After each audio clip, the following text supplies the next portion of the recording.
ఎన్ని తినిపిస్తున్నా కూడా సరిపోదు. కుబేరుడు ఏడుస్తున్నా కూడా వదిలిపెట్టాడు. అక్కడ ఎవరు లేరు.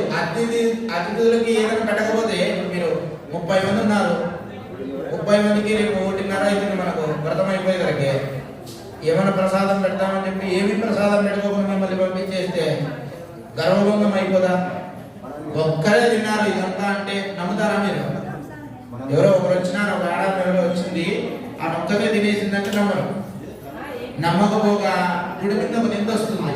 కుబేరుడు మంచి ధనవంతుడు కదా, ధనవంతుడు అయిపోయి ఇంత పలహారాలు ఇవన్నీ కూడా చేయించుకొని కూడా మళ్ళీ అన్నం పెట్టలేదంటే ఆయనకు అపకీర్తి వస్తుంది కదా. పరమేశ్వరుడి యొక్క పాదాలను పెట్టుకుని శరణ పెడుతున్నాడు, అయ్యా తప్పైపోయింది, క్షమించి నీ కుమారుడికి సంతృప్తి కలిగించు అని. అప్పుడు చిన్న గరికని ఇస్తాడనమాట.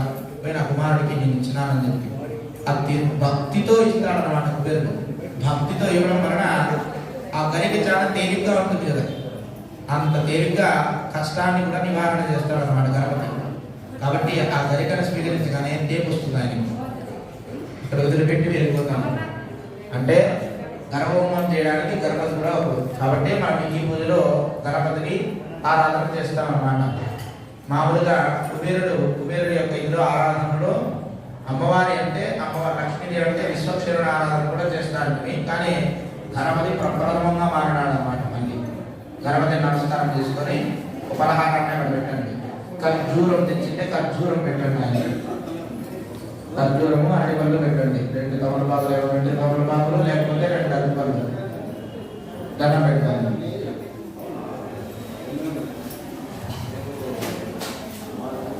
ప్రోక్షణ చేయండి నీళ్ళతో. ఓం గోలోం నామ సర్వరేణ్యం గోదేవ సర్వేణ యోజనాం ప్రదోపస్తః. ఓం ప్రణాయ కామవాయ జ్ఞాయ జ్ఞాయ జ్ఞాయ బ్రహ్మణేన మధ్య మధ్యవాయ సమర్పయామి ఆవాహయామి ఆవాహయామి సమర్పయామి. నైవేద్యం స్వీకరోమి. నైవేద్యాన్ని స్వీకరించమని నమస్కారం చేసుకోండి.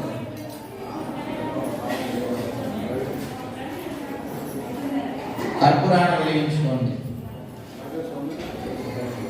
అమ్మా అందరూ కూడా కర్పూరాన్ని వెలిగించుకోండి.